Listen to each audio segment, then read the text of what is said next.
Pronto, começou Jordano, tu pode cobrar, tu pode mandar, a gente não tá com aquele grupinho, aí Pronto. a gente coloca naquele grupo e eu divulgo para os meninos e você Compartilha. para os seus, tá bom? Perfeito. Vou desligar meu áudio. Pronto. Vamos lá, deixa eu compartilhar minha tela.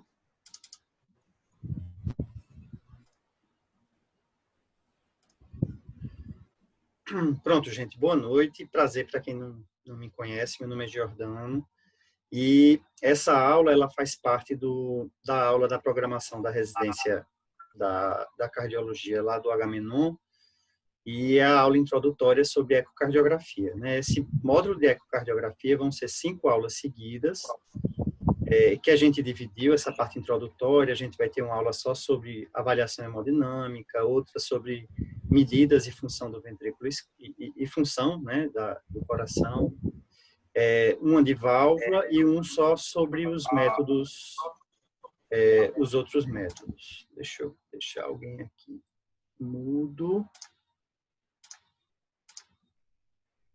Pronto. Quem puder, deixe mudo o seu microfone. Deixa eu tirar um pouquinho do vídeo. Então, vamos lá. Então, inicialmente, a ecocardiografia. Então, a gente define como um método não invasivo, né, em tese não invasivo, que utiliza a técnica de obtenção de imagem do coração e das estruturas correlacionadas ao coração por meio de ultrassom. Então, uma coisa bem básica, né, a gente tem aqui o transdutor, que é um instrumento que emite a onda de ultrassom. A onda de ultrassom, ela percorre aqui esse espaço, ela atinge o meu ponto, que é um ponto dentro do coração, vai sofrer esses três fenômenos aqui, que seria a absorção dessa onda, a refração e a reflexão de volta dessa onda para o transdutor. E à medida que essa onda ela é refletida de volta para o transdutor, eu tenho a obtenção aqui da minha imagem, que é a mesma técnica de ultrassonografia geral, só que no ecocardiograma é aplicada ao coração. A frente é norte, né? Desse que a gente olhou hoje. Tá falando com Graziela?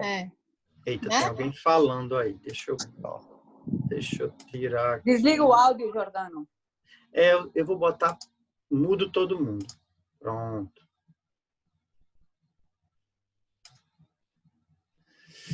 Tá certo? Como uma onda de som, a onda ultrassônica, ela tem aquelas mesmas propriedades como qualquer outra onda em física. Então, eu vou ter a amplitude da onda, que é medida em decibéis, tá? E eu vou ter uma outra variável muito importante, que é a frequência dessa onda, tá? Além disso, a velocidade de propagação, ela é mais ou menos constante, varia um pouquinho de acordo com o tecido, mas ela é mais ou menos constante. E de acordo com a quantidade de vezes que essa onda se repete, eu vou ter a frequência dessa onda medida em hertz ou ciclos por segundo. Então, para a gente ter uma comparação, a onda sonora normal, ela se situa aqui entre 20 Hz e 20.000 Hz, enquanto que a onda de ultrassom, ela atinge 1 MHz até 20 MHz. Ela tem uma frequência muito mais alta, inaudível, né, por isso que é ultrassom, ao ouvido humano, e ela tem essas características especiais que permitem que você, através da reflexão dela no próprio cristal que emitiu, você consiga obter a onda a imagem ecocardiográfica.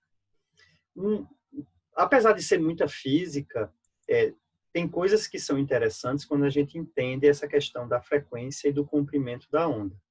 Então, imagine a onda aqui se repetindo numa frequência baixa e numa frequência mais alta aqui no final dessa imagem. Então, um princípio que a gente utiliza muito é que quanto menor a frequência, obviamente, maior vai ser o comprimento da onda. E, geralmente, quanto maior o comprimento da onda, maior vai ser a penetração dessa onda de ultrassom, tá certo?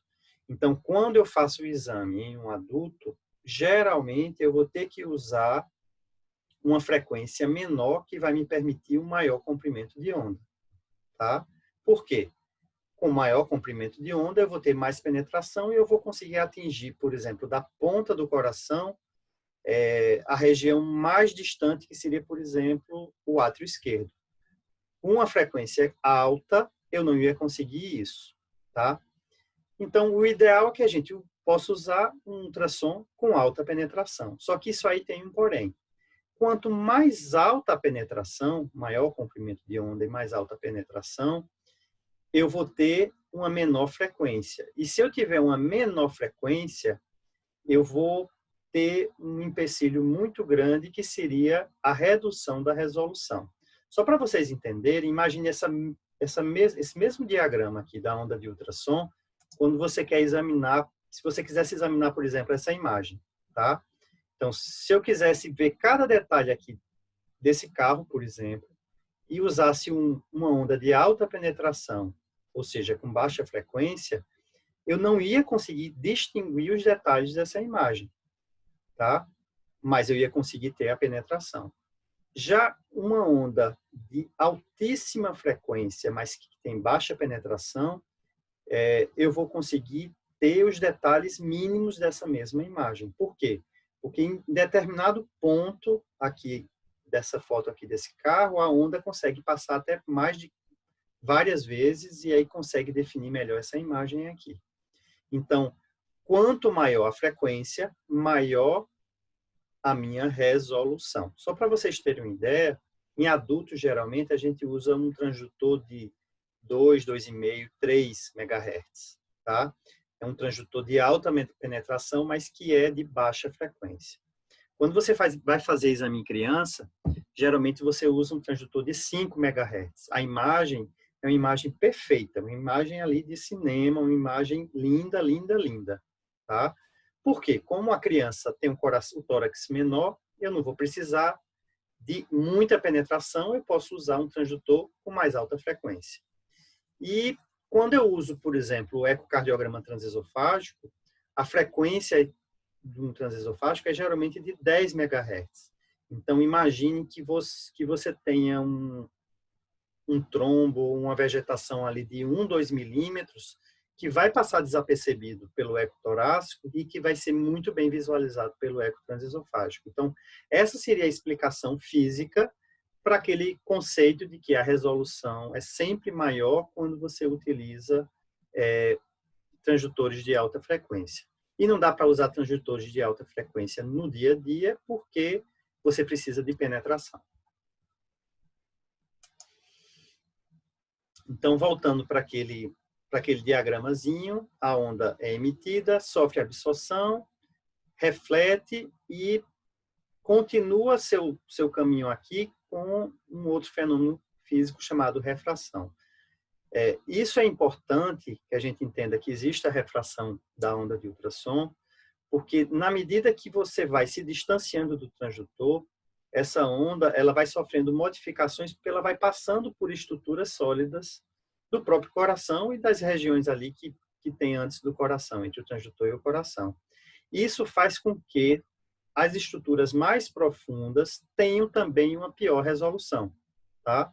Tanto porque você vai perdendo a força, a intensidade do sinal, como você vai sofrer um fenômeno de refração que pode desviar a direção dessa onda de ultrassom. Então, quando você quer ver bem um átrio esquerdo, por exemplo, o ideal é que você esteja ali atrás do esôfago, visualizando diretamente o átrio esquerdo, e aí o eco transesofágico é melhor. Quando você quer ver bem a ponta do coração, um eco transesofágico não é muito recomendado. O ideal seria usar um transdutor de alta frequência na janela apical, na ponta do coração, porque você vai ter menos esse fenômeno de refração também. Então, um outro ponto importante em relação a isso. Aqui são detalhes técnicos, né, dos tipos de transdutores. A gente não tem mais os transdutores mecânicos. Hoje são os transdutores de fase e, mais modernamente, você tem os transdutores eletrônicos de fase, tá? Basicamente, em um transdutor, você tem uma fileira de cristais de maneira sequenciada, são ativados, vibram, e essa vibração vai emitir sequencialmente as ondas de ultrassom, tá? desse sentido para esse sentido aqui. Uma outra característica importante para a gente entender a ecocardiografia é que a difusão desse ultrassom ela vai variar de acordo com o tecido. Então, só para vocês entenderem, se eu tiver, por exemplo, um meio completamente sólido, que seria, por exemplo, um meio de cálcio, esse ultrassom ele bate nessa estrutura e praticamente 100% é refletido de volta. E aí, por convenção, quando você tem uma reflexão próxima a 100% da onda que foi emitida, eu vou ter, na escala de cinza, a cor branca. Então, tudo que for branco, branco, branco, cintilante, seria correspondente ao meio sólido, que é representado, por exemplo, por um metal ou o próprio cálcio, como eu disse. Tá? Já se você tiver um meio líquido, o que é que vai acontecer? Praticamente essa onda ela vai passar por dentro do meio líquido e ela não vai sofrer reflexão de volta. Então, como a onda ela não sofre reflexão nesse ponto do meio líquido aqui, eu vou ter uma ausência de imagem, ou seja, um escuro, um preto. E se eu tiver um tecido que seja misto entre o sólido e o líquido, ou seja, uma textura, por exemplo, de músculo, no caso do coração, eu vou ter um tom de cinza. Então, quanto mais esse tom de cinza for para o branco, eu vou ter uma estrutura mais sólida, e quanto mais esse tom de cinza for para o escuro, eu vou ter uma estrutura que é menos firme, geralmente que seja próximo da densidade da água. Tá? E o terceiro exemplo aqui seria quando eu tiver um meio gasoso.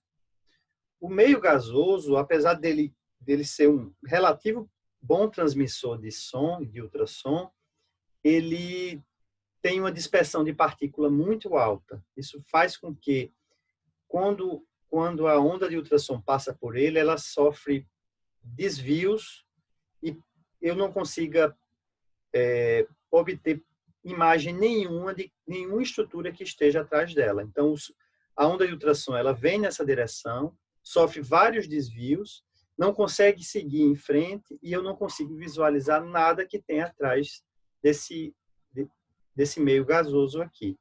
O exemplo clássico seria a explicação por que paciente com enfisema, tá? Enfisema subcutâneo ou enfisema pulmonar, você não consegue janela ecocardiográfica para visualizar o coração. Tá?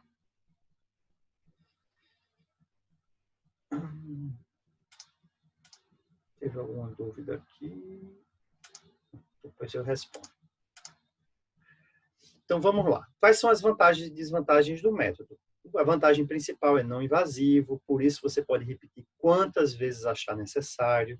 Em particular, na ecocardiografia à beira do leito, você pode fazer em tempo real, na medida que você está fazendo algum tipo de terapia específica no paciente ali à beira do leito. Tá? É passível de registro, a gente pode registrar e pode enviar para discussão esse registro digital. A questão da portabilidade, comparado com os métodos, né, os outros métodos de imagem, e o custo relativamente menor. E quais seriam as desvantagens? A principal seria as referentes às diferenças, tanto intra como interobservador, que é o que a gente diz quando denomina a ecocardiografia como exame operador dependente. E é muito operador dependente. Eu costumo dizer que você deve se acostumar com um laudo de ecocardiografia, com os termos de ecocardiografia, e você deve se acostumar com a equipe que faz os ecocardiogramas para você. Porque cada pessoa acaba tendo, às vezes, um enfoque, um tipo de laudo, um tipo de descrição que é muito peculiar, e se você não tiver esse afinamento com o operador, você vai acabar tentando universalizar muita coisa e realmente tendo uma série de problemas. Então, a questão do operador dependente é uma questão muito séria, e para alguns exames específicos, por exemplo, para acompanhamento de doença cardíaca relacionada à quimioterapia. Então, se você mudar o aparelho, o operador, você pode ter variações de fração de ejeção de medidas do coração que podem indicar, por exemplo, um risco de cardiotoxicidade que não existe. Então, essa questão é uma questão realmente que deve ser sempre levada em consideração. É o maior calo, na verdade, do método, essa questão de ser tão operador dependente. A outra desvantagem, eu já tinha comentado, a má transmissão de ultrassom no meio gasoso e quando você tem muita calcificação. E aqui se estende também quando você tem prótese metálica.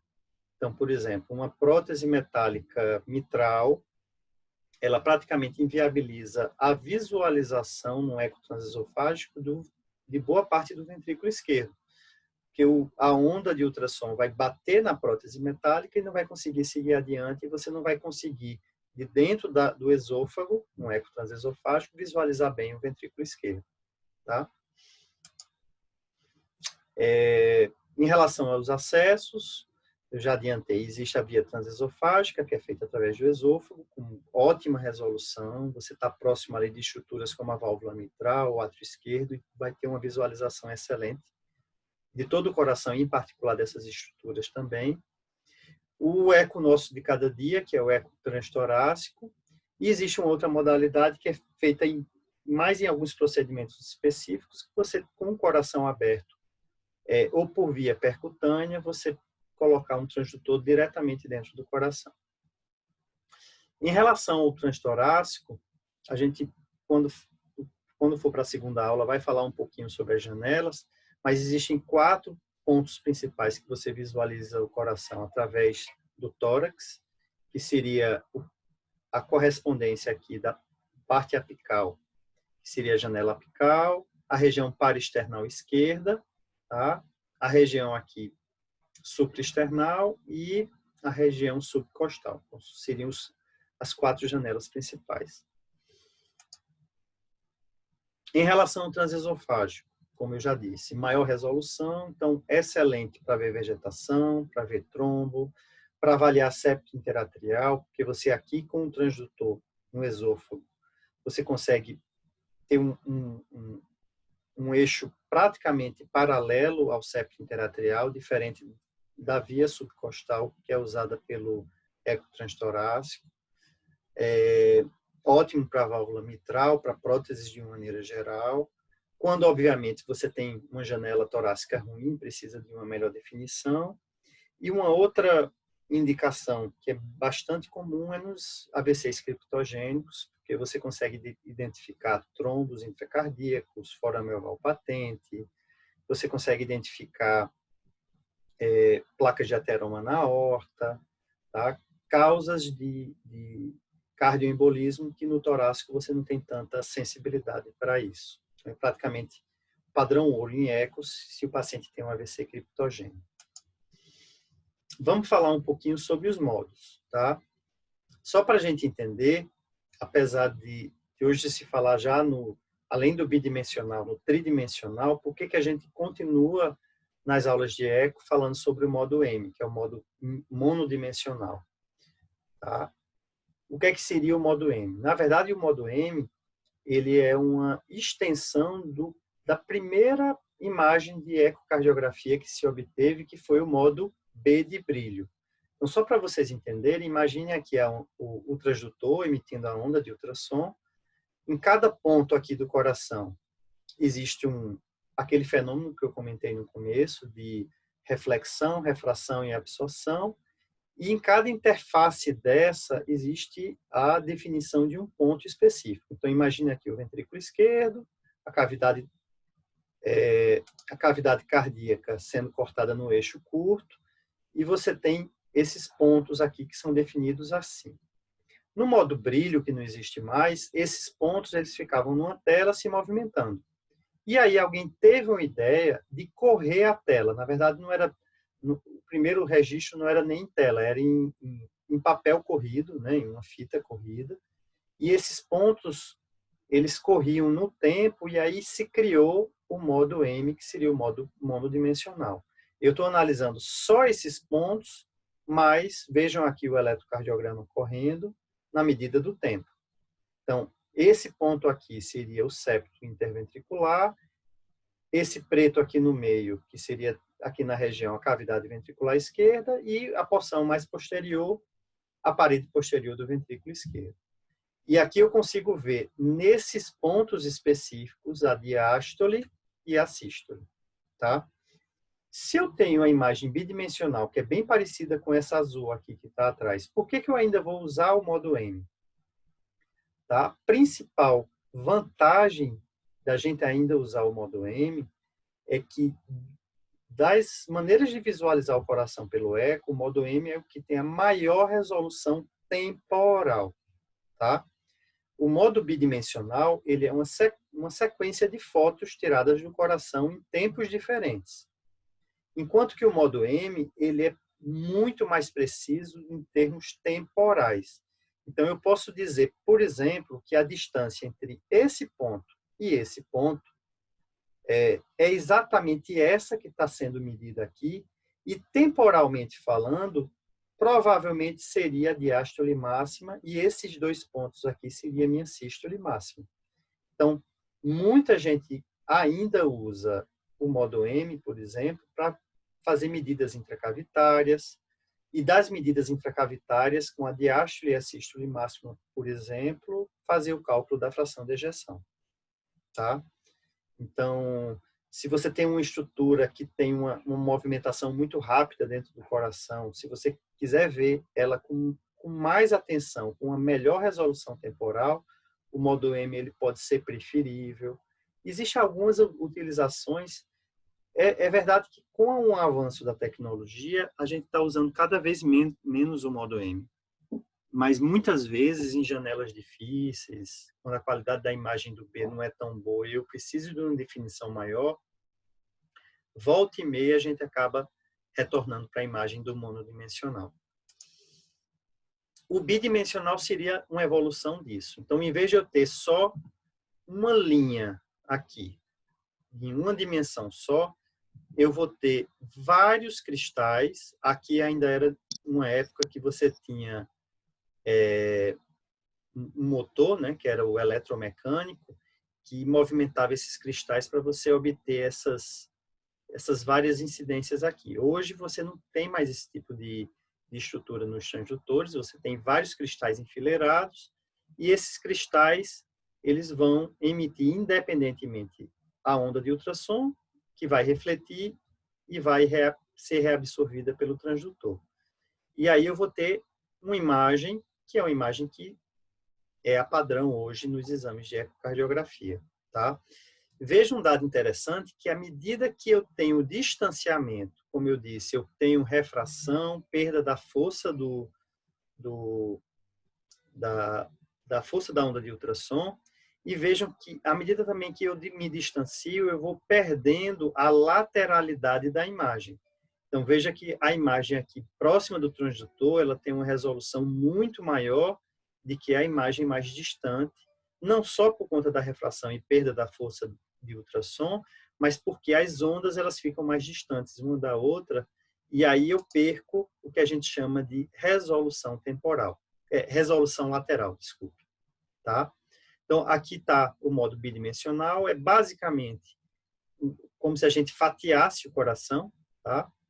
Então, eu tenho, de uma janela do exame, eu cortasse esse coração, tá? Em um eixo, e a partir desse eixo eu tenho uma formação dessa minha imagem aqui, como a gente está mostrando.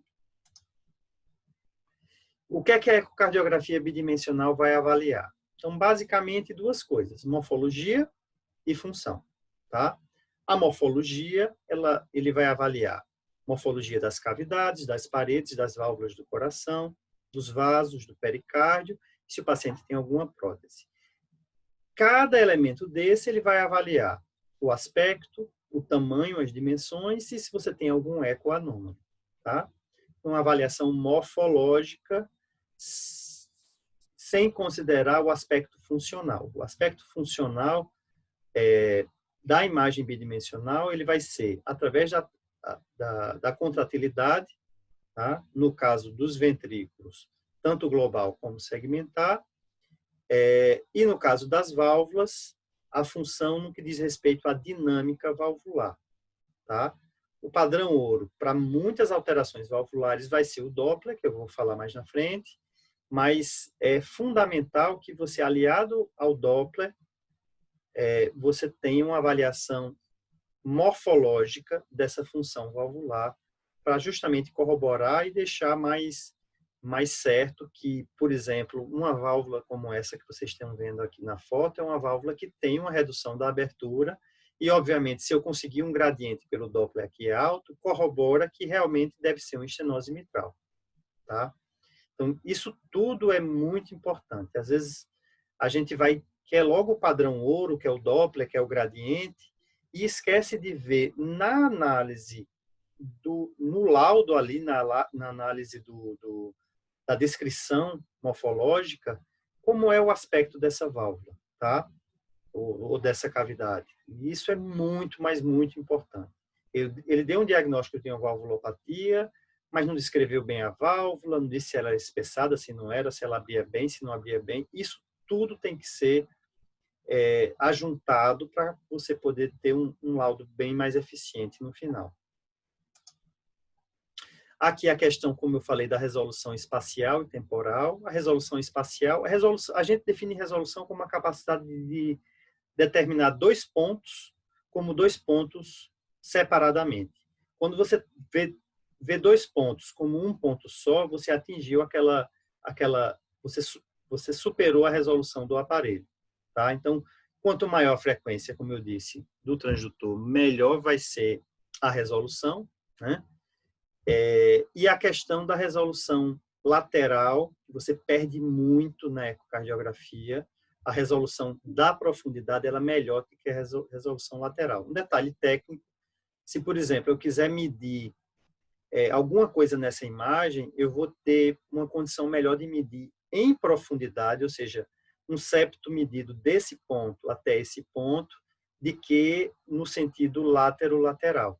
Tá? Você perde muito na definição exata no sentido látero-lateral. E a resolução temporal, como eu tinha falado para vocês, que é maior no modo M. Você ajusta a resolução temporal no aparelho no modo B também. Existe um seletor lá chamado frames por segundo, que é a quantidade de vezes que a imagem se renova a cada segundo, que você pode ajustar. E aí não é interessante deixar no máximo, que seria talvez o ideal, para você ter uma melhor resolução temporal. Por quê? Porque quanto mais resolução temporal, menor vai ser a capacidade dele ter uma definição de resolução espacial boa. Ou seja, quando você aumenta a resolução temporal numa imagem B, você diminui a resolução espacial. Então, você tem que o examinador ele tem que lidar com essas duas coisas. Por exemplo, quando eu quero ver se uma válvula aórtica ela é bicúspide ou tricúspide, eu geralmente aumento a resolução temporal, porque a abertura e fechamento da válvula é um fenômeno realmente muito rápido. Então, eu tenho que conseguir ver bem, frame by frame, se essa válvula realmente, quando ela está semi-aberta, ela tem 2 ou 3 cúspides, tá? Perco resolução espacial, e aí eu geralmente diminuo a largura da imagem para ganhar um pouco resolução espacial. Gente, a gente vai cair aqui a conexão. Eu tinha mandado para vocês o segundo link. Assim que cair, eu entro com o segundo link, tá bem? Vamos falar um pouquinho agora sobre análise de fluxo, tá? A análise de fluxo, que é a análise através do Doppler, né, pela metodologia Doppler,